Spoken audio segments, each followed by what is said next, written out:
The polls are showing the US is heading toward another Trump versus Biden presidential race. And if that fills you with just a little bit of dread, you're not alone.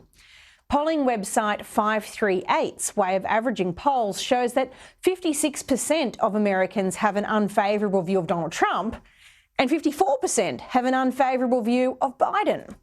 So no matter who would win that race, more than half the country would be unhappy. So what does this mean for other candidates, not just within the Democratic and Republican parties, but outside of them as well? I've got a real treat for you now.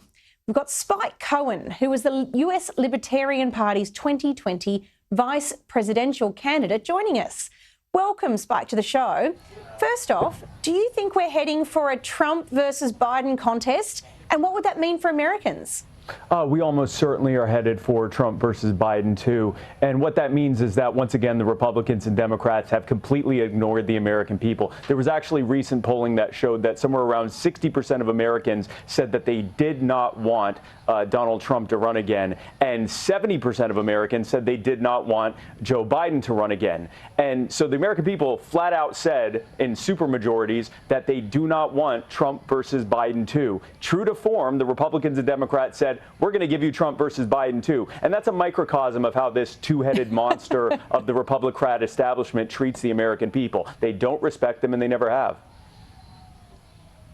What opportunities do these two deeply unpopular candidates pose for third-party candidates in the race?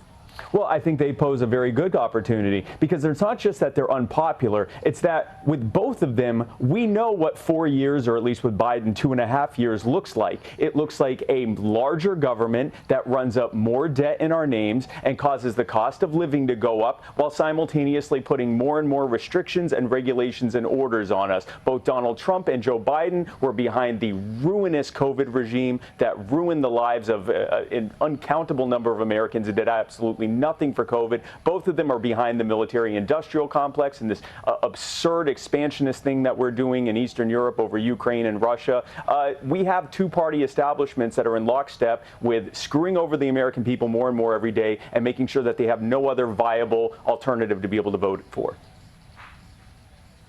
Australians often lament that in a country like the US, abundant in brilliant people, president is just so underwhelming. But when people ask why there's a bloke of dubious capacity running the free world, we get this as the answer. Take a look. Well, I think culture is a reflection of our moment and our time, right? And present culture is the way we express how we're feeling about the moment. And we should always find times to express how we feel about the moment that is a reflection of joy, because, you know, it comes in the morning. Well, if you could make sense of that, then you're definitely smarter than me. I mean, this consistently incoherent person, Kamala Harris, is the next in line, and that's just darn scary. Spike, does this worry Americans the way it does Australians? Well, first of all, I think we found out whose bag of cocaine that might have been. But I definitely think that the average American looks at something like that and says, okay, fine, we'll go with the Alzheimer's guy for the next year and a half, and then we'll figure it out from there. I mean, obviously, Kamala Harris was both impeachment insurance and early retirement insurance. She did everything she could to stop from debating me in the 2020 election, and we can see why. How will the Libertarians shape the outcome of the next presidential election?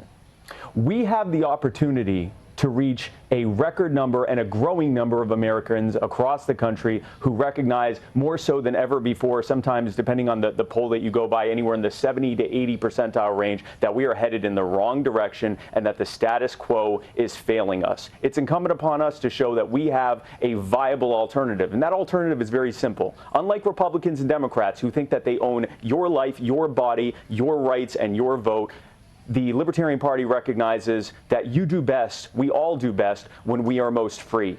The problems that we're facing are a direct result of there being way too much power in the hands of way too few people, and we recognize that the solution to that is to put the power back in the hands of the people where it always belonged. And what is the vision that the Libertarians have for the future of the USA? Our future is a freer one. Our vision for America is, simply put, one in which a government only respects your rights. The only purpose of it is to respect your rights, your life, and your property. And that is it. It doesn't tell you how to live your life. It doesn't run up endless debt in your name and the names of your children and people who haven't even been born yet. It doesn't impose burdens on you that you can't possibly overcome. It doesn't create this welfare safety net that makes a hammock out of what should have been a safety net and sticks you with the bill for it. It doesn't do any of that. It simply gets out of your way and lets you prosper by respecting you as an individual and respecting your rights. Well, I hope a couple of them will listen carefully. Thank you very much for your time, Spike Cohen.